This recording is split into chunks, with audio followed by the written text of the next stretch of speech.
नमस्कार, एपीएन में आपका स्वागत है। मैं हूं आपके साथ विनय राय और आप देख रहे हैं अब की बार किसकी सरकार। आज हमारा कारवां पहुंचा है गाजीपुर, जो कि वीरों की धरती है, शहीदों की धरती है। इसको पहचान मिली है वीर अब्दुल हमीद से। साथ ही कहा जा सकता है कि हर गांव में यहाँ ऐसा नौजवान पैदा होता है जो देश की रक्षा के लिए अपनी जान की आहुति दे देता है।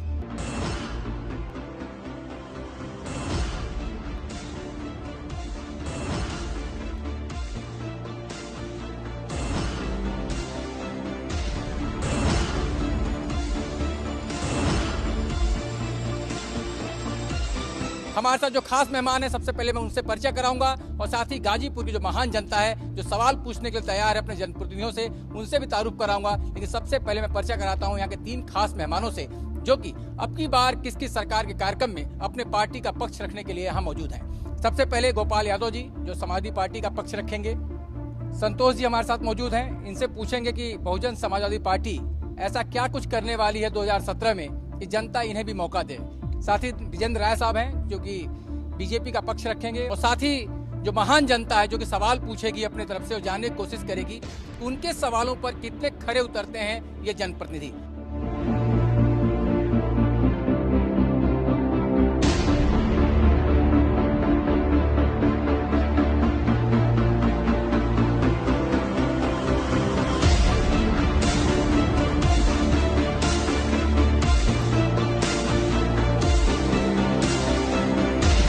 सबसे पहले गोपाल जी, आपसे, सरकार आपकी है, 5 साल का लगभग कार्यकाल समाप्त होने जा रहा है, दोबारा आपको जनता जनादेश क्यों दे?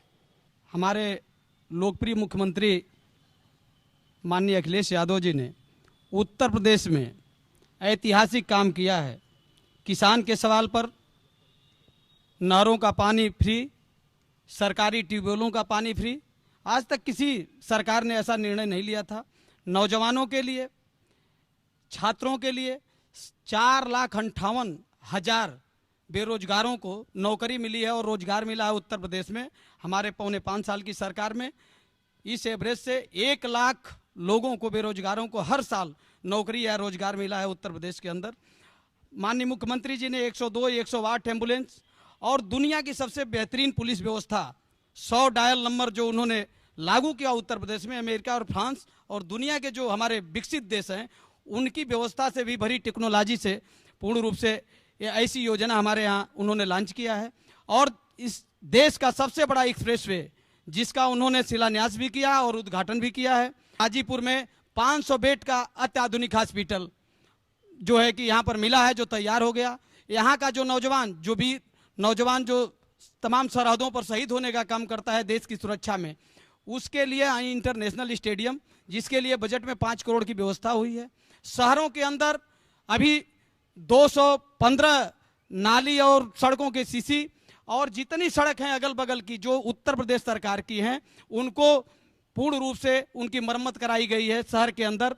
माननीय मुख्यमंत्री जी ने किसान बीमा, पता कर लीजिए, ये लोग कर लें बाद में बोलेंगे, 5 लाख रुपया उसकी बीमा उन्होंने दिया कि दुर्घटना में सड़क, पुल, तालाब, नदी, कुआं में कहीं गिरने पर, पेड़ से गिरने पर अगर किसान की आकस्मिक मृत्यु होती है, उसके नाम से वो किसी जात धर्म मजहब का हो, अगर कुछ भी खतौनी में जमीन है तो 5 लाख रुपया उसे सरकार किसान बीमा देने का काम करेगी। अगर पूर्ण रूप से वो अपंग होकर घर पर बैठ गया तब भी 5 लाख मिलेगा और उसको तत्काल इलाज के लिए 50,000 रुपया, और अर्ध रूप से वो घायल है तो 2.5 लाख रुपया।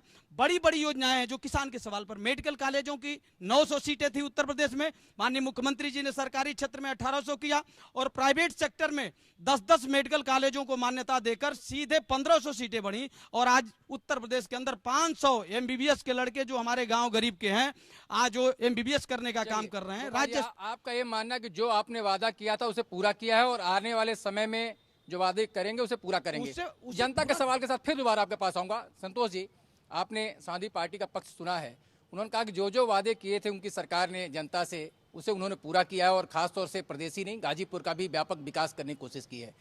आप भी जनादेश मांगने के लिए निकले हैं गाजीपुर की जनता से, जनता आपको वोट क्यों दे?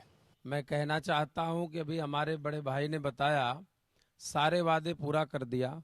सड़कों की स्थिति इतनी खराब है, बिजली की स्थिति इतनी खराब है और क्राइम के मामले में हमारे भारतीय जनता पार्टी के भी बड़े भाई बैठे हुए हैं, आप भी बैठे हुए हैं, इस उत्तर प्रदेश का दुर्भाग्य है कि पूरे देश में उत्तर प्रदेश नंबर 1 पर है।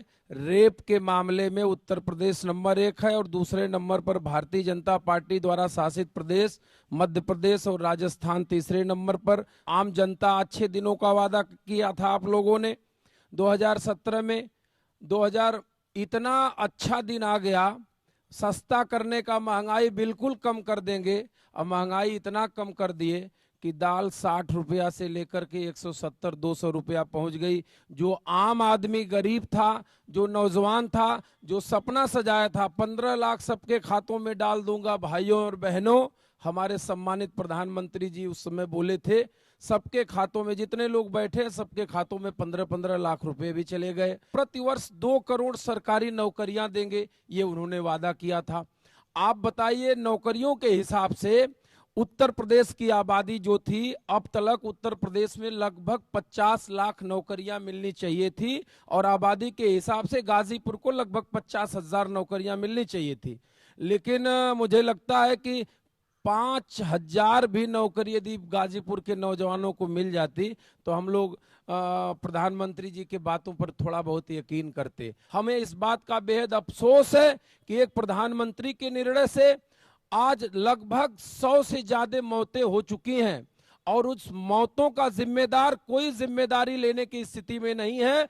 इसलिए मैं आपसे कहना चाहता हूं, हम वादे नहीं बल्कि नेक इरादे के साथ चलते हैं। हमारा मंत्री, विधायक, सांसद या किसी जाति या धर्म का व्यक्ति हो, किसी ने यदि कानून को अपने हाथ में लेने की जरूरत किया तो उसकी जगह या तो जेल की सलाखों में थी या तो प्रदेश से बाहर जाकर के अपना जीवन गुजर करता था। विजेंद्र जी, आपने सपा का भी पक्ष सुना और बसपा के नेता का भी पक्ष सुना।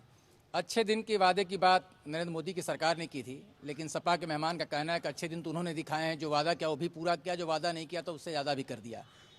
आप लोगों ने जनता को लाइन में खड़ा कर दिया काले धन के नाम पर। यह आरोप सीधे तौर पर बसपा के नेता का है, और उनका तो सीधे तौर पर मानना है कि जो मौत हो रही है उसके लिए प्रधानमंत्री जिम्मेदार हैं। आपको क्या लगता है कि काला धन हो या विकास की बात हो, जो 2014 के लोकसभा चुनाव में आप लोगों ने वादा किया था उसे पूरा किया है?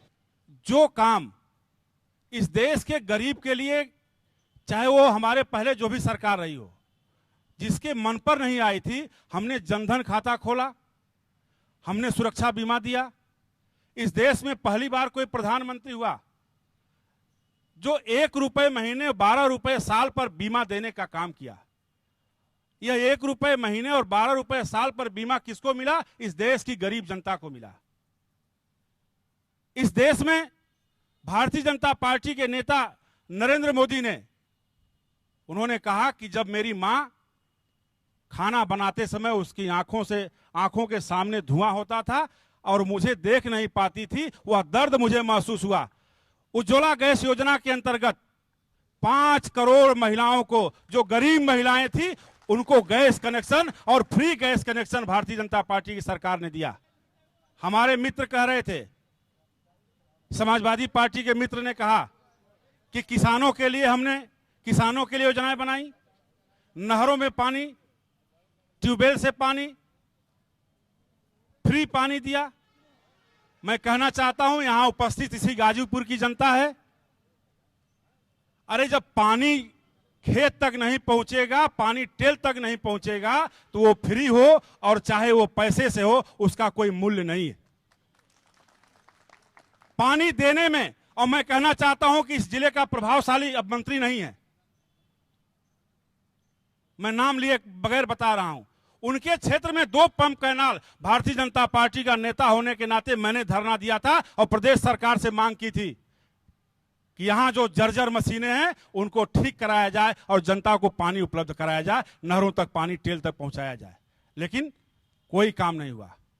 इन्होंने कहा कि हमारी एनएच की सड़कें अगर आज बनने से बाधित है, प्रदेश सरकार के कमीशन खोरी के चलते वो मुआवजे की राशि अभी तक बांटी नहीं गई, और जिसके चलते एनएच की जो रोड है वो आज तक 4 लेन में परिवर्तित नहीं हो सकी। ये समाजवादी पार्टी की सरकार के कर्मचारियों का दोष है। मैं कहना चाहता हूं, मैं आरोप लगाकर कहना चाहता हूं कि एक तरफ बहुजन समाज पार्टी जहां भ्रष्टाचार के नाम पर जानी जाती है, वहीं समाजवादी पार्टी भ्रष्टाचार और गुंडा राज के नाम पर जानी जाती है।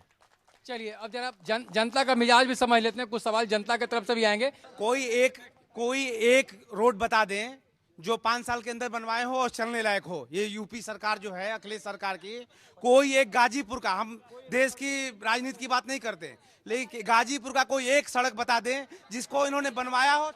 ठीक सर, मैं भारतीय जनता पार्टी से ये पूछना चाहता हूं कि ये लोग भारत माता की जय तो चिल्लाते हैं, लेकिन भारत माता के हत्यारे बुरहान वानी के परिवार को इन्होंने मुआवजा किस आधार पर देने की घोषणा की? अब दो सवाल है आपसे। एक नौजवान ने यहाँ सवाल पूछा कि एक सड़क बताइए जो कम से कम आपने पूरी करा ली। पहले अपना जवाब दीजिए, फिर मैं भाजपा के मेहमान पे जाऊं। अभी ये कठवा मोड़ से सिधागर घाट चले जाइए, सिंगल रोड थी, अब बहुत लंबी रोड है, कासमाबाद होकर गई है। 2 लेन बनकर 1.5 साल से तैयार है, जिस पर लोग चल रहे हैं। अभी गाजीपुर से बीर अब्दुल हमीद के घर से होती हुई रोड जाएगी। 17 करोड़ की लागत से नदी का किनारा बीच में 1-1 किलोमीटर छोड़ दिया जाए तो इसी प्रकाश नगर से भुतैया टांड से और हंसराजपुर नसीरपुर चौराहे तक वो रोड बन के कंप्लीट है, जिस पर लोग जा रहे हैं। 15 मिनट में दूरी को तय करते हैं। और 34 करोड़ की लागत से बीर अब्दुल हमीद, जिनको पूरा देश याद करता है, उनके घर से, उनके दरवाजे से रोड जाती थी, टूटी। 34 करोड़ की लागत से बन रही है। वही पहितिया से बहरियाबाद, जिसका निर्माण चल रहा है, ये लोग देख सकते हैं, उसी रोड से 34 करोड़ की लागत से ये सड़क बन रही है। इनको दिखाई नहीं देता। अभी इसी सिंचाई विभाग चौराहे से 18 करोड़ की लागत से इस सदर विधानसभा में चोचकपुर तक की रोड बन रही है, अभी इनके सामने। इसके बाद ये रोडों के सवाल पर सैदपुर से बहरियाबाद 25 करोड़ काम शुरू है, जिस पर काम हो रहा है, सड़कें बन गई हैं, उसकी बात मैं कर रहा हूं। यही इंटरनेशनल रोड है बनारस से गोरखपुर इंटरनेशनल रोड है, जिसमें श्रीलंका से लेकर बौद्धिस्ट आते हैं, जापान, जर्मनी, जो भी इस दुनिया में बौद्धिस्ट हैं, कुशीनगर और सारनाथ जाते हैं। यहां से बनारस से लेकर और आप कुशीनगर तक, क्या मऊ तक चले जाइए।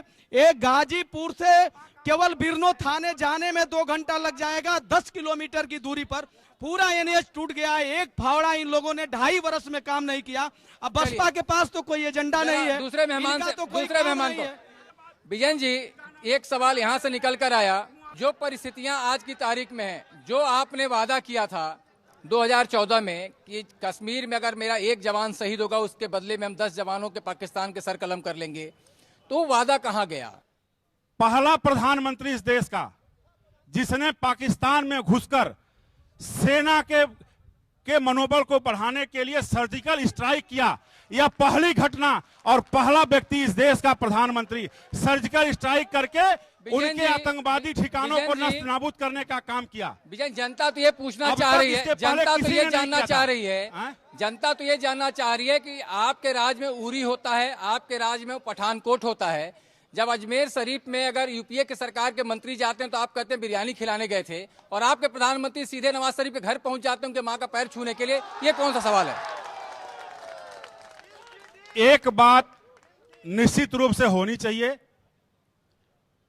पहले हमने प्रयास किया कि बातचीत से हल निकल जाए, मित्रता का हमने संदेश दिया। इसी नाते जब एनडीए सरकार की नरेंद्र मोदी की ताजपोशी जिस दिन हो रही थी, अपने सभी पड़ोसी देशों को हमने आमंत्रित किया था, और इसी नाते किया था कि देश की सीमाओं पर किसी प्रकार का जो आतंकवाद चलाया जा रहा है उस पर रोक लगे और बातचीत का रास्ता प्रशस्त हो। लेकिन जब बातचीत को हमारे पड़ोसी ने मानने से इनकार किया और हमारे दोस्ती के हाथ को जब उसने हटाया, तब जाकर के हमने सर्जिकल स्ट्राइक के द्वारा जवाब दिया, और जोरदार जवाब हमने दिया। चलिए संतोष जी, आप जो बात आऊंगा भी, आप लगातार सिलसिला चलता रहेगा। विजयन जी जो बात कह रहे हैं उससे आप कितना इत्तेफाक रखते हैं? ब्रेक पे जाएं उससे पहले जवाब आपका मैं जरूर चाहूंगा। सर, मैं पहले आपसे एक बात बताना चाहता हूं। बहुजन समाज पार्टी का एक भी कार्यकर्ता आपको हल्ला करते हुए मिला? ये दोनों लोग सिर्फ और सिर्फ सांप्रदायिक और जातिवादी बात करते हैं। और मैं आपको कहना चाहता हूं, मैं आपको बताना चाहता हूं, ये दोनों लोग जाति और धर्म के नाम पर इस मुल्क को बांटने की साजिश करते हैं आप याद करिए, जब जब इनकी सरकार प्रदेश में होती है, केंद्र में ये लोग होते हैं, जात के नाम पर, धर्म के नाम पर इस मुल्क को बांटने की साजिश करते हैं। मैं सवाल करना चाहता हूं, जो इस मुल्क की पंचायत में जाकर के जो देश को बनाने वाले लोग हैं, यदि देश को तोड़ने वाली बात ऐसे लोग उस पंचायत में जाने वाले लोग करेंगे तो इस मुल्क का विकास कैसे होगा? हमारे साथ कांग्रेस के भी एक मेहमान जुड़ गए इस कार्यक्रम में, अमिताभ अनिल दुबे साहब। उनके पास भी आएंगे और जनता के मन में कई सवाल हैं, उसको भी समझने की कोशिश करेंगे। लेकिन सबसे पहले अमिताभ जी, आप थोड़ा देर से आए हैं। तीनों खास मेहमानों ने अपने अपने दावे रखे हैं कि 2017 में जनता उन्हें जनादेश क्यों दे। आपके तरफ से भी जनता के बीच में तमाम वादे किए जा रहे हैं और अभी तक ये तस्वीर भी साफ नहीं हो पा रही है कि 2017 में आप अकेले लड़ेंगे या गठबंधन के सहारे जाएंगे।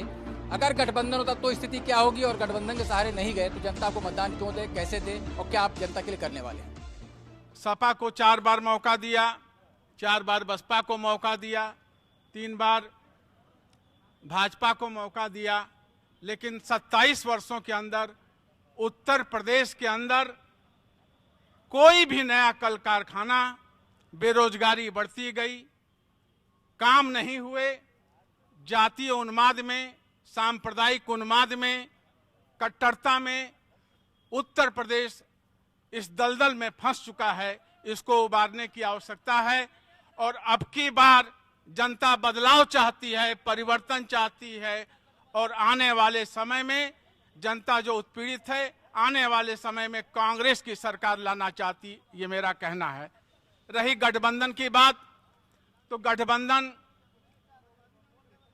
होगा कि नहीं होगा, क्योंकि अभी तक हमारी पार्टी का स्टैंड साफ है कि हमने शीला दीक्षित जी को सीएम के रूप में प्रोजेक्ट किया है और आज की तारीख तक कोई गठबंधन की बात नहीं है और कांग्रेस अपने बलबूता पे लड़ना चाहती है और अपने समान विचारधारा वालों से अगर कोई गठबंधन होगा तो हमारे राहुल गांधी जी, सोनिया गांधी जी अब नेतृत्व जैसा तय करेगा, उसके बाद ही हम कुछ कह सकते हैं। कोई सवाल आप लोग के मन में? मैं उत्तर प्रदेश सरकार के प्रतिनिधि से ये जानना चाहता हूँ कि गाजीपुर शहीदों का जिला है, क्रांतिकारियों का जिला है, वीरों का जिला है, लेकिन यहाँ पे जिला चिकित्सालय की स्थिति ऐसी है कि अगर किसी को शाम को 7 बजे के बाद कस के बुखार आ जाए तो कोई चिकित्सक उस ढंग का नहीं मिलता, बनारस रेफर करना पड़ता है। इस क्षेत्र में हमारी सरकार ने क्या प्रयास किया है? स्वास्थ्य से जुड़ा हुआ सीधा मसला है। और सवाल ले लेते हैं। कि सड़कें बन गई, नहरें बन गई, सब चीज बन गया, जो भी बनता है क्वालिटी केवल चुनाव में 6 महीना के लिए बनता है। 6 महीने के बाद वैसे वैसे सड़कें रह जाती हैं। हम लोग 4.5 साल तक जनता उसी गड्ढा में चलते हैं। आखिर ये कब तक चलेगा, कब तक गुणवत्ता आएगा उस कार्यों में? गुणवत्ता का सवाल सीधे तौर पे है। आपका कोई सवाल? जी, महिलाओं के लिए यहाँ कहा तो जा रहा है कि बहुत व्यवस्था है, पर ऐसा कोई व्यवस्था नहीं है। अगर महिलाओं के साथ रेप होता है तो उनके यहाँ पुलिस की अगर FIR करने जाती हैं तो वहाँ उनको उल्टे ही मतलब धारा में लगा दिया जाता है। यहाँ कोई कानून व्यवस्था नहीं है। सारी कानून व्यवस्था का मसला है। आप गाजीपुर में आपके बगल में आजमगढ़ में यूनिवर्सिटी है, जौनपुर में यूनिवर्सिटी है, बनारस में यूनिवर्सिटी है, लेकिन गाजीपुर में शिक्षा की कोई व्यवस्था उच्च शिक्षा की नहीं है। सबसे पहले सवाल तो आपसे जो पहला सवाल उठा कि अगर ये जिला मुख्यालय है और यहाँ शाम को 7 बजे के बाद डॉक्टर उपलब्ध नहीं है तो इसके लिए जिम्मेदार कौन है? क्या जिला मुख्यालय पर भी ऐसी व्यवस्था नहीं है? दूसरा सवाल आया था सड़क निर्माण की बात तो आप करते हैं, लेकिन सड़क बनती है लेकिन चुनाव तक केवल चलती है, उसका तो फिर जर्जर हालात में चले थे, क्वालिटी कंट्रोल नहीं है। हॉस्पिटल के सवाल पर ये पहली सरकार है। इससे पहले तमाम सरकारें थी जिन्होंने कुछ काम नहीं किया और यहाँ पर उसी समस्या को देखते हुए अत्याधुनिक सुविधाओं से लैस हॉस्पिटल बनकर तैयार है और 102, 108 महिलाओं की सुरक्षा के लिए 1090 ने, जिसने उत्तर प्रदेश में 6 लाख महिलाओं के सम्मान को, उनकी मर्यादा को बचाने का काम किया, उनकी बातों को सुनने का काम किया है। और जो सड़क का सवाल है, ये लोग तो एक भी सड़क नहीं बता पाएंगे। यहाँ गाजीपुर जनपद इतना पिछड़ा था, केवल सिंगल रोड थे और उत्तर प्रदेश के माननीय मुख्यमंत्री अखिलेश यादव जी के नेतृत्व में गाजीपुर के चारों तरफ जितनी सड़कें सिंगल हैं आज 2 लेन बन रही हैं। जो सड़कें 2 लेन बन गई वो कहीं टूटी नहीं। अगर जितनी सड़क टूटी है वो NH है। गाजीपुर से जमानिया, गाजीपुर से माझी घाट रोड, गाजीपुर बनारस से सैदपुर नंदगंज होते हुए, गाजीपुर रौजा होते हुए मऊ रोड, ये NH रोडें टूटी हैं। हमारी जो उत्तर प्रदेश सरकार की जिला मुख्यालय का हॉस्पिटल की जो बात आई निकल के, एम्बुलेंस सेवा ठीक है, जिला मुख्यालय पर डॉक्टर क्यों नहीं है? एम्बुलेंस जिला मुख्यालय पर ये हॉस्पिटल में किसी समय जाएं, यहाँ डॉक्टर उपलब्ध हैं हर विभागों में, और जो नया हमारा हॉस्पिटल जिसका लोकार्पण 1-2 दिन में हो जाएगा, वहाँ अत्याधुनिक मशीनों से लैस गाजीपुर का, जिसे माननीय मुख्यमंत्री जी ने कहा है कि जब अगली सरकार बनेगी तो गाजीपुर का उत्तर प्रदेश का पहला मेडिकल कॉलेज गाजीपुर में बनेगा। कुछ और सवाल ले लेते हैं। चलिए, मैं बड़े भाई गोपाल यादव जी से पूछना चाहता हूं कि जिस टीबी रोड की आपने बात किया है, मैं गहमर क्षेत्र का रहने वाला हूं और वह क्षेत्र जमनिया विधानसभा, भैया बोलने, जमनिया विधानसभा ने 27 वर्षों से लगातार एक ही जनप्रतिनिधि को विधायक बनाने का काम किया, लेकिन 27 महीने से जिला मुख्यालय पर आने के लिए कोई साधन उस रोड पर उपस्थित नहीं है। मैं पूछना चाहता हूं कि वहां की जनता को आप क्या संदेश देना चाहते हैं? एक होम्योपैथिक मेडिकल कॉलेज था, वो बंद हो गया है, उसमें एडमिशन। जितने भी सरकारी कॉलेजें हैं उसमें शिक्षकों की कमी है, और यहाँ के गाजीपुर के युवा जो है बेरोजगार, उनके लिए आप लोगों ने रोजगार के लिए क्या किया? हम यह सपा सरकार से पूछना चाहते हैं कि जब यूपी में सपा की सरकार आई तो माननीय शिवपाल यादव जी ने बोला कि उत्तर प्रदेश की हर रोड गड्ढा मुक्त हो जाएगी। गड्ढा छोड़िए, आज इतने गड्ढे पूरे उत्तर प्रदेश में हैं, जिनको भरने का काम ये कब करेंगे? सवाल ये है उत्तर प्रदेश शासन से, सरकार से, अभी भाई साहब गोपाल यादव जी कहे हैं कि केंद्र सरकार की सड़क है। मैं ये पूछना चाहता हूं कि आरटीओ किसका है, सेल टैक्स का अधिकारी किसका है? ये लोग खुद जो है उनसे प्रदेश सरकार मिलके जो है रोड पे ओवरलोड ट्रक चलवा के और रोड को तोड़वाती है। पूरे इंडिया का गड्ढा बराबर गाजीपुर का गड्ढा हो गया है। ये कब खत्म होगा? जमानिया जाने के लिए कितनी दूर है, जाके पूछिए वहाँ। सवाल जो आए तरह तरह के, उसमें सबसे बड़ी बात आई कि 27 साल से कोई व्यक्ति लगातार जनप्रतिनिधि है और ताकतवर नेता है, उसके बावजूद भी उसके क्षेत्र का विकास क्यों नहीं हुआ? 27 किलोमीटर चलने के लिए कोई जन सुविधा क्यों नहीं उपलब्ध है? और साथ ही विकास को लेकर जो बार बार बात कही जा रही है, कहीं न कहीं विभागों में भ्रष्टाचार है, चाहे टीओ हो चाहे वो राजस्व का कोई दफ्तर हो। मैं उस पर बता दूं, जो हमारे भाई, मैं चाह रहा था कि आज स्वस्थ चर्चा हो विकास के सवाल पर। ये लोग तो भटक गए, उस पर भी चर्चा हो जाएगी। जो इस सड़क का ये नाम ले रहे हैं, पर वो रूरल सेक्टर की सड़क थी, ग्रामीण इलाके की सड़क थी, उसे उसी जनप्रतिनिधि के द्वारा जिनका नाम ये ले रहे हैं 27 वर्षों के अंदर स्टेट हाईवे उसे बनाने का काम किया, एक प्रदेश से दूसरे प्रदेश से जोड़ने का। सिंगल रोड जो ग्रामीण रोड थी उसे 2 लेन बनवाने का काम किया। फिर बसपा की गवर्नमेंट में उस उपसा में उसे डाल दिया, जिसे स्टेट सेक्टर से कोई काम नहीं हो सकता था, उसे उपसा से निकलवा कर कैबिनेट ने 228 करोड़ रुपया देकर आज उस पर सीसी रोड वो बन रही है। बहुत इस गाजीपुर की पूर्वांचल की सबसे सुंदर रोड बन रही है। निर्माण कार्य, सारी अत्याधुनिक मशीनें वहां पर लगी हुई हैं। ये देख ले, इनको समझ में नहीं आता है। इनको तो पता नहीं है कि जो उत्तर प्रदेश में लाइन में बैंकों में लगे लोग जो मर गए, उसको हमारे यशस्वी मुख्यमंत्री जी ने 2-2 लाख रुपया मुआवजा दिया। ये संवेदना व्यक्त नहीं कर पाए, इन्हें पता नहीं चला कि लाइन में लगे लोग नोटबंदी में मर गए। आपके लिए कहीं है कि आपने जो सड़क उपसा में आपने डाल दी और दोबारा इनको कैबिनेट से निकाल के सड़क बनाना पड़ा, कहीं न कहीं उस सड़क न बन पाने के लिए जिम्मेदार आपकी सरकार है। इनकी जो सरकार है, जखनिया तहसील मुख्यालय यहाँ से लगभग 22-23 किलोमीटर होगी। वहां जाने में मात्र आपको 2 से ढाई घंटा लगेगा। इतना बेहतरीन प्रदेश सरकार की सड़क है। और इसके बाद यहाँ से आपका बिरनो की दूरी जो है मात्र जो है 10 किलोमीटर होगी, और वहां पहुंचने में मात्र और मात्र 1.25-2 घंटा लगेगा। ये इनकी सड़क है। अब दोनों लोग बेहतरीन सड़कें बनाए हुए हैं, आप दूरी के हिसाब से समझ लीजिए कैसी सड़कें हैं। साहब, 2007 में गाजीपुर में विधानसभा का चुनाव हुआ, उसमें 6 बहुजन समाज पार्टी के विधायक चुने गए। 2012 में फिर विधानसभा का जब चुनाव हुआ तो उसमें 6 समाजवादी पार्टी के विधायक हुए और 4 मंत्री हुए। अब कुछ कितने मंत्री नहीं है सबको पता है, मुझे उस पर चर्चा नहीं करना है।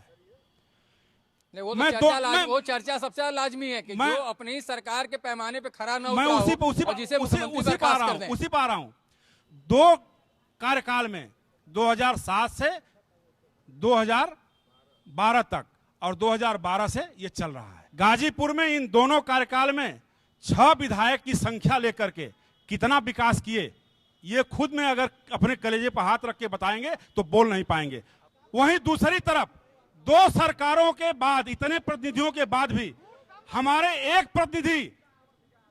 प्रतिनिधि मनोज सिन्हा जो आज गाजीपुर से सांसद हैं और देश के केंद्रीय मंत्री हैं, मैं कहना चाहता हूं और बड़े जिम्मेदारी के साथ कहना चाहता हूं, विकास के सवाल पर आजादी के बाद से और अब तक जितना भी धन भारतीय जनता पार्टी के अलावा अन्य सरकारों में अन्य प्रतिनिधियों के द्वारा आया होगा, उससे अगर 1.25 गुना धन एक ही प्रतिनिधि ने इस जिले को नहीं दिया होगा, तो मैं कह रहा हूं जिम्मेदारी के साथ कि इस चुनाव में कह दूंगा पार्टी से कि कोई कैंडिडेट ना उतारे। इतनी जिम्मेदारी से मैं कहना चाहता हूं। अमिताभ अनिल दुबे साहब, आप तीनों मेहमानों को सुन रहे हैं और जनता के सवाल भी जिस तरीके आऊंगा अभी कई राउंड आऊंगा अभी, क्या अधूरी रह जाएगी जी। 2002 में समाजवादी पार्टी के समय का ही धर्मपुर से जमानिया घाट पर जो पुल बनाने का निर्माणाधीन पुल है, समाजवादी पार्टी के बाद बहुजन समाज पार्टी भी आई और उसके बाद फिर समाजवादी पार्टी की सरकार है। शिलान्यास के बाद और जो पिलर उस पर दिखाई दे रहे हैं, आप जाकर देख सकते हैं, कोई काम अब तक नहीं हुआ। ये समाजवादी पार्टी का विकास है। अमिताभ साहब, आप तीनों प्रतिनिधियों को भी सुन रहे हैं और जनता के सवाल भी आपके सामने है। आपके लिए बड़ा आसान है कह देना कि 27 साल से सत्ता में नहीं, इसलिए जो कुछ भी हुआ उसके लिए जिम्मेदार हुए हैं, अच्छा हुआ तो बुरा हुआ तो। लेकिन जो परिस्थितियां हैं गाजीपुर के विकास को लेकर के, कम से कम निष्पक्ष तौर पर आपको क्या लगता है, किसके दावे में कितना दम है? तीनों पार्टियों से मैं प्रदेश और देश की समस्या नहीं बतिया रहा हूं, केवल गाजीपुर बतिया रहा हूं।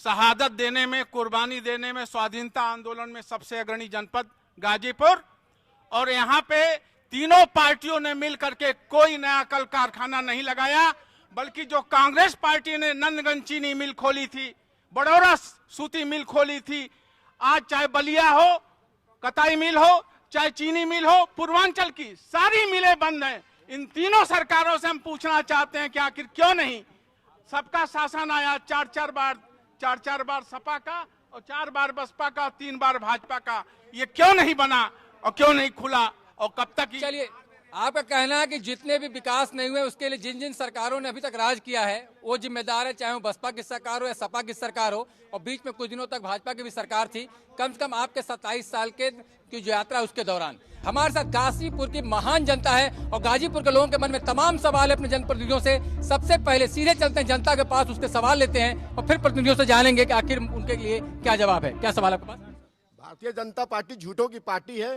ये इनका एक ही नारा 56 इंच का सीना है, झूठ बोलकर जीना है, केवल झूठ झूठ झूठ झूठ। आपका क्या सवाल है? मैं भारतीय जनता पार्टी के प्रतिनिधि से पूछना चाहता हूं कि आज तक 81 जवान शहीद हो चुके देश में, जिसमें गाजीपुर की सबसे अधिक बाहुलता रही है। कितनी सहानुभूति आप नौजवानों और देश के शहीदों के प्रति आपकी रही है? नोटबंदी आपने किया, गाजीपुर में कितने लोग मर गए, कितने नौजवान अपनी शादी के लिए दिन पड़ा हुआ था और पैसा के अभाव में अपना सूट और पैंट शर्ट नहीं बनवा पाए, उसका जिम्मेदार कौन है? यह हमें भारतीय जनता पार्टी के प्रतिनिधि से जवाब चाहिए। आपका मैं सर्जिकल स्ट्राइक की दुहाई देने वालों से यह पूछता हूँ, सीधा भाजपा वालों से यह पूछता हूँ, अगर आपके सर्जिकल स्ट्राइक में इतने ही दम थे तो आज हमारे देश में क्यों इतने शहीद हो रहे जवान, क्यों शहीद हो रहे हैं? पहले इसका जवाब भारतीय जनता पार्टी के प्रतिनिधि दे रहे हैं। 3 सवाल सीधे भारतीय जनता पार्टी से है कि आपने नोटबंदी तो कर दिया लेकिन तैयारी नहीं रखा। आप कहते हैं चाय पे शादी हो रही है, यहाँ चाय पे आजकल तलाक भी नहीं होता है। और दूसरा सवाल आया है कि इतने जवान शहीद हो रहे हैं सर्जिकल स्ट्राइक के बावजूद, शहादत के लिए जिम्मेदार कौन है? देखिए, दोनों के जिम्मेदार हमारे पूर्ववर्ती सरकारें हैं। और जो मैं कहना चाहता हूं कि आपने सवाल किया कि नोटबंदी पर, अगर हम सारी योजनाएं जनता के बीच में पहले से ही बताते तो आपको बताना नहीं है, आप हर जगह जा रहे हैं, समझ रहे हैं। उत्तर प्रदेश में जहां बहुजन समाज पार्टी के कार्यकर्ता हों, समाजवादी पार्टी के कार्यकर्ता हों, जहां गुंडाराज और भ्रष्टाचार का चरम हो, वैसे में अगर नोटबंदी की चर्चा पूर्व से की जाती और उसकी तैयारी पहले से की जाती तो जो ये भ्रष्टाचारी लोग हैं और बड़े माला, जो नोटों की माला छोटी मुंडी में डाल करके अपने जन्मदिन पर पहनते हैं, ये सब सावधान होते। विजयन जी, जो भ्रष्टाचार, विजयन जी, आपका ये कहना है कि अगर आप बता देते, नहीं, आपका ये कहना अगर आप बताते तो काला धन सफेद हो जाता। लेकिन आरोप तो आपके ऊपर है कि आपने कम से कम इसी नोटबंदी में सबसे ज्यादा जमीन खरीद ली, गोरखपुर में 248 मोटरसाइकिलें खरीद ली, तो आखिर काला धन जो था वो तो आएगा सामने। हमने जो भी, चाहे मोटरसाइकिलों का आपने चर्चा किया, पार्टी संगठन के हिसाब से जो मेरे पास जानकारी है, चाहे जमीन की आपने चर्चा किया, इन दोनों का चेक के माध्यम से पेमेंट किया गया है। ये आप जानकारी अगर आपके पास है तो ठीक, और नहीं तो आप कहेंगे तो जानकारी आपके पास उपलब्ध करा दी जाएगी। सवाल जरा सा। मैं भारतीय जनता पार्टी के बड़े भाई प्रतिनिधि से आपसे आग्रह करूंगा कि जब नोटबंदी का आपने फैसला लिया तो किसी भी बड़े फैसले लेने पर 193 में बहस होनी चाहिए। क्या मोदी जी ने 193 में संसद में बहस कराया? इसलिए नहीं कराया कि अगर 193 में हम बहस कराएंगे तो हमारी सरकार गिर जाएगी या अल्पमत की सरकार हो जाएगी। 193 से आप क्यों भाग गए? मैं यह सवाल पूछना चाहता हूँ। आपका सीधे कहना है कि जब आप बहुमत में हैं तो क्यों नहीं 193 में बहस करा लेते हैं? मैं उत्तर प्रदेश सरकार से पूछना चाहता हूँ कि प्रदेश की सरकार 4.5 साल की हो गई है। इस 4.5 साल में प्रदेश में बेरोजगारों को कितना रोजगार दिया गया और कितना बेरोजगारी भत्ता दिया गया? दूसरा सवाल, तमाम विभागों में भर्तियां खाली है, आज तक भर्तियां नहीं की गई है। तमाम विभागों में कर्मचारी कम है, विकास कार्य बाधित है। सरकार इसके लिए क्या की? नोटबंदी एक सबसे बड़ी समस्या है कि आपने नोटबंद तो किया, बहुमत में आप हैं, फिर भी चर्चा क्यों नहीं कराते हैं और चर्चा से भागने की कोशिश क्यों करते हैं? जनता भी चाहती है सदन में चर्चा हो। विपक्ष द्वारा स्वस्थ चर्चा के पर तैयार नहीं थी। और दूसरी बात कि जो इन्होंने कहा कि 193 पर बहस क्यों नहीं हुई, तो मैं फिर कहना चाहता हूं कि चोरे चोर मौसेरे भाई, ये जो भ्रष्टाचारी हैं और चोरों को बचाने की लगातार कोशिश कर रहे हैं, ऐसे उस सदन में, और मैं कहना चाहता हूं, मेरी भी मांग है आपके माध्यम से कि करोड़ों रुपए सदन चलाने में खर्च होता है। उस करोड़ों रुपए का जो खर्च है वो इस देश की गरीब जनता के द्वारा वो पैसा आता है। उस पैसे का भी जो सदन नहीं चला उसका भी हिसाब, और उस आधार पर इन पर जो मुकदमा दर्ज हो सकता है, इन पर भी दर्ज होना चाहिए। एक छोटा सवाल और, चोर को बचाने के लिए सवाल पूछा, और मैं पूछना चाहता हूं आपके माध्यम से कि क्यों नोटबंदी पर समाजवादी पार्टी को, बहुजन समाज पार्टी को या ममता को क्यों पीड़ा हो रही है, क्यों पेट में दर्द हो रहा है?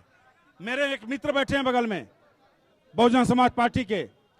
मुझे तो मैं कहना चाहता हूं, जैसी हम सबको सूचना है कि ये जो मायावती जी को इन्होंने अपने टिकट के लिए धन दिया था, वो धन नोटबंदी के बाद इन लोगों को वापस की जा रही है। चलिए, ये आपने दर्द सीधा होगा, आपने आरोप लगाया, बहुजन समाज पार्टी को दर्द होगा। संतोष जी, बहुजन सीधे समाज तौर पार्टी पर को आप पे आरोप है।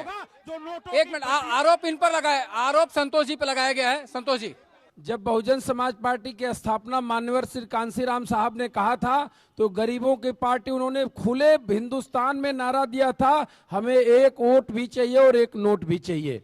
हम अपने कार्यकर्ताओं से ये खुले बहन जी स्वीकार करती है, उद्योगपतियों से हम पैसा नहीं लेते हैं। मैं सवाल करना चाहता हूं कि ये अपने प्रत्याशियों को 1-1 करोड़ 2-2 करोड़ रुपया जो चुनाव में देते हैं, जो इनके प्रचार में 700 करोड़ 900 करोड़ रुपया खर्च होता है, उसका ये जरा जवाब दें कि वो कहां से आ रहा है। और मैं एक बात और बताना चाहता हूं आपको, इस नोटबंदी को ये लोग बहुत अच्छे मान रहे हैं। इस नोटबंदी के समर्थन में कौन कौन लोग हैं?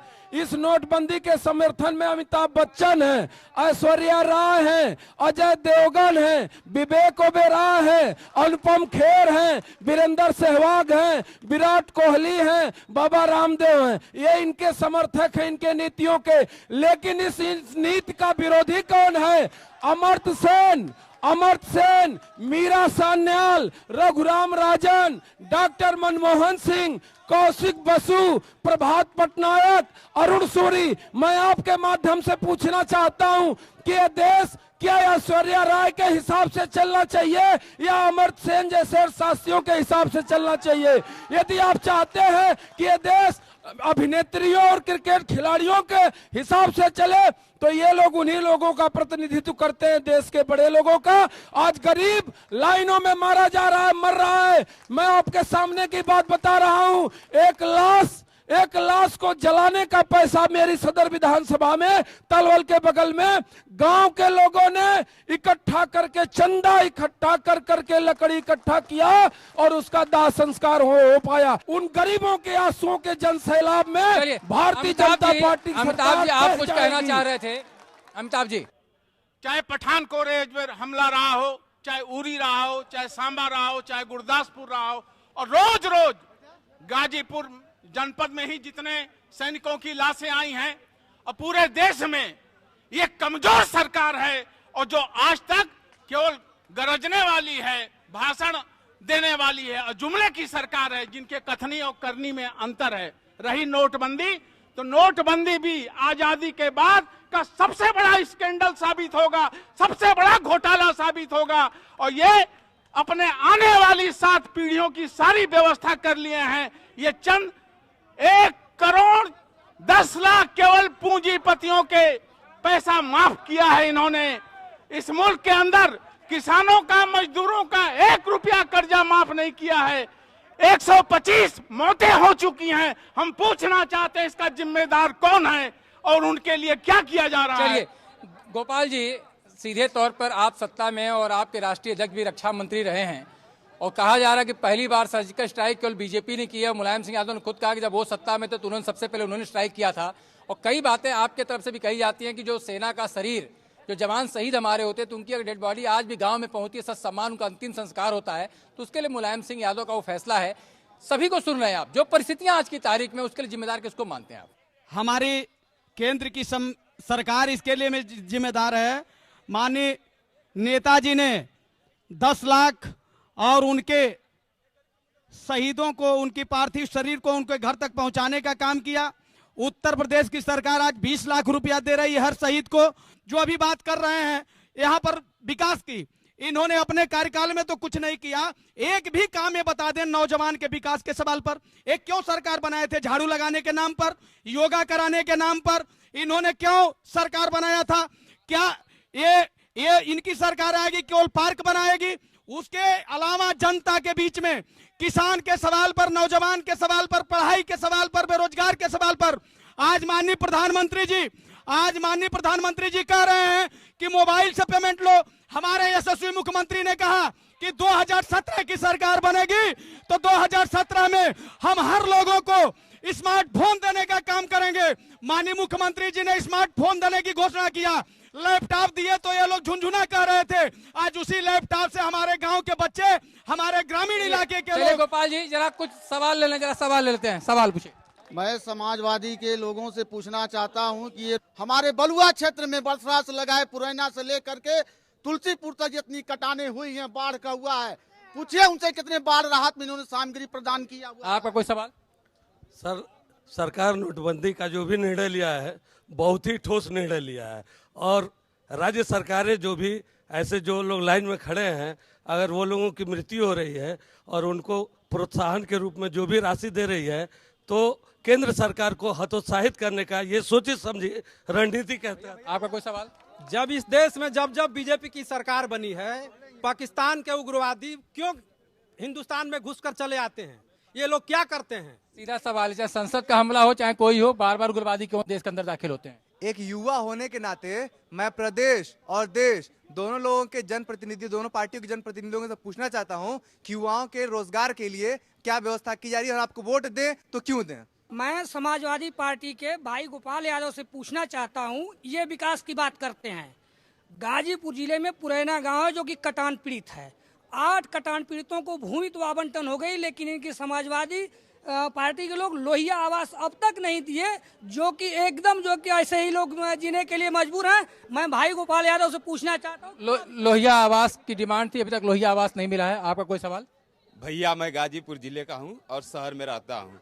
पहले तो शहर में यह स्थिति है कि जो भी जल निगम का पानी बहता है, जल निगम का सप्लाई में पानी आता है नल में, यह चारों तरफ से फटा हुआ है और नहर का भी पानी उसमें स्लैप होकर पूरा नगर में बह रहा है। इस पर कोई नहीं चिंता कर रहा है। दूसरी बात, जो स्वच्छता अभियान के नाम पर रेलवे स्टेशन है, वहां पर मूत्रालय नहीं है। सीधे सीधे समाजवादी पार्टी के लोगों से पूछना चाहता हूं कि ये लोग विकास के लिए बहुत कुछ बातें कर रहे हैं।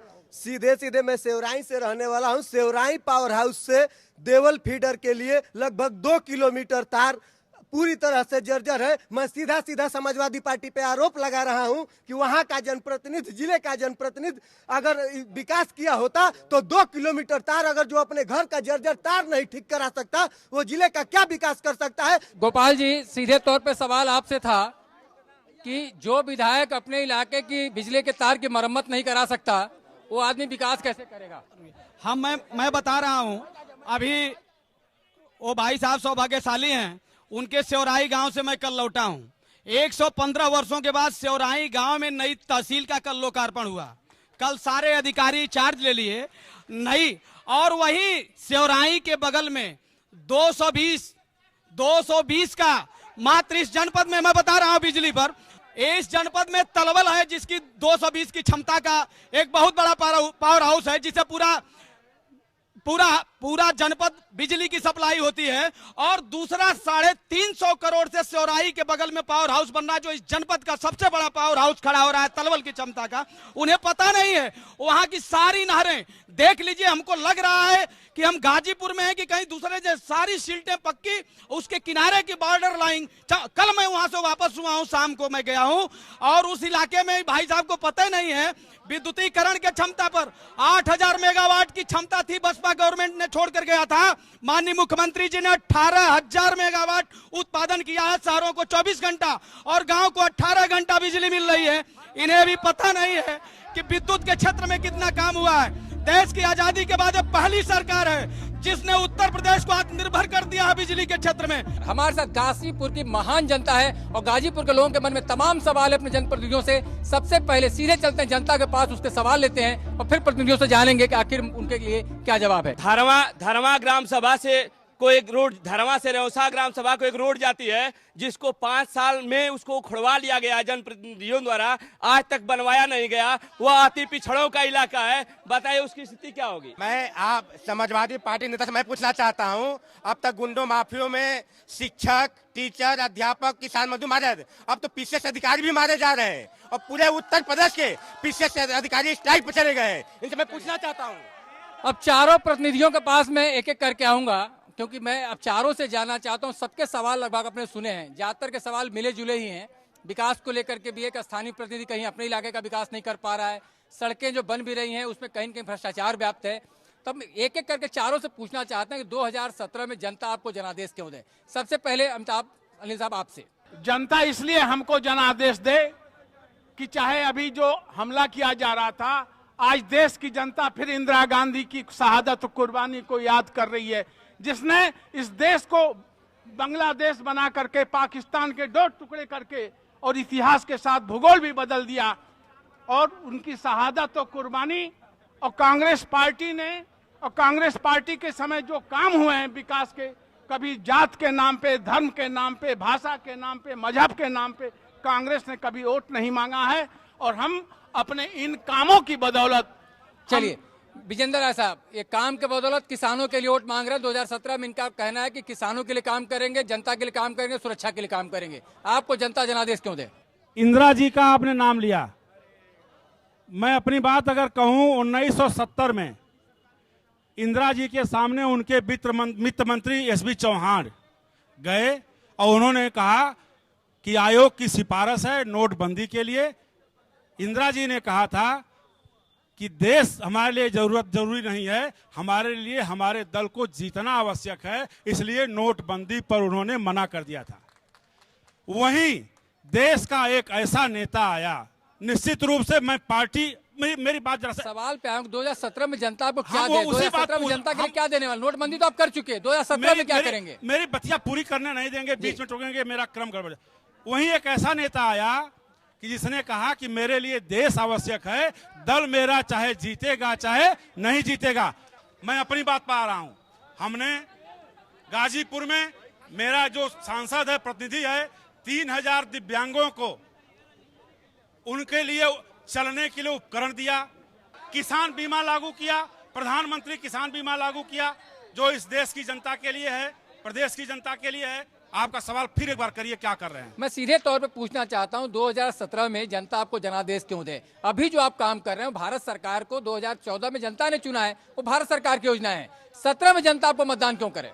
हमारे केंद्र की सरकार की योजनाओं के आधार पर प्रदेश की जनता हमारे साथ रहेगी, इस बात को आप नकार नहीं सकते हैं। हमारे नेता इस उत्तर प्रदेश के लिए योजनाओं को लागू कर रहे हैं, चाहे हमारी योजनाएं जो भी हो, चाहे उज्ज्वला हमने लागू किया, प्रधानमंत्री फसल बीमा हमने लागू किया, केंद्र की जो योजनाएं हैं उसके आधार पर आप 2017 में जनता के बीच में रहेंगे। संतोष जी, 2017 में जनता आपको मतदान क्यों करे आपके हक में? हमको 2017 में जनता इसलिए चुनना चाहेगी। आप समाजवादी पार्टी के राष्ट्रीय अध्यक्ष जी का ये बयान देखिए। उन्होंने अपने कार्यकर्ताओं से कहा है कि अरे तुम लोग जमीन कब्जा करोगे, गुंडागर्दी करोगे तो सत्ता में कैसे आओगे। देखिए, इसके बाद इन्होंने सांप्रदायिकता के नाम, जिस समय मुजफ्फरनगर में दोनों लोग तांडव करा करके देश के अल्पसंख्यक जो है सड़कों पे आ गए थे और रोड में मतलब कि तंबू लगाकर बच्चे दम तोड़ रहे थे, उस समय 334 करोड़ रुपया सैफई महोत्सव पर माधुरी दीक्षित और सलमान खान के डांस पे लोग खर्च कर रहे थे। मैं इसलिए कहना चाहता हूं कि इन दोनों लोगों को जनता देख चुकी है, इनके अच्छे दिन भी देख ली। आज गरीब जो है महंगाई के मारे उसको अन्न नहीं मिल रहा है और प्रदेश की लॉ एंड ऑर्डर इतना व्यवस्था खराब हो गई है। बलात्कार के नाम पर, हत्या के नाम पर उत्तर प्रदेश पूरे देश में नंबर 1 है। इसलिए हमको लॉ एंड ऑर्डर मेंटेन करने के लिए, जिस समय प्रदेश में शेरनी बहन कुमारी मायावती की सरकार थी, एक वाक्य में कहना चाहता हूँ। चलिए, आपका मुद्दा सामने आ गया कि आप कानून व्यवस्था को ठीक करने के नाम पर जनता के बीच में जाएंगे और वोट मांगेंगे। गोपाल यादव जी, सीधे तौर पर संतोष यादव जी ने कहा कि आपके राज में गुंडा राज आ जाता है और गुंडागर्दी पे लगाम लगाने के लिए करेंगे। लेकिन उस नारों को भी हम लोग सुना था कि 2007 में जब चुनाव हो रहा था तब इन्होंने कहा था चल गुंडों के छाती पर बटन दबाओ हाथी पर। और 2012 में नारा क्या था? गुंडे चढ़ गए हाथी पर, गोली मारे छाती पर। परिस्थितियां, नारा बदलता रहा।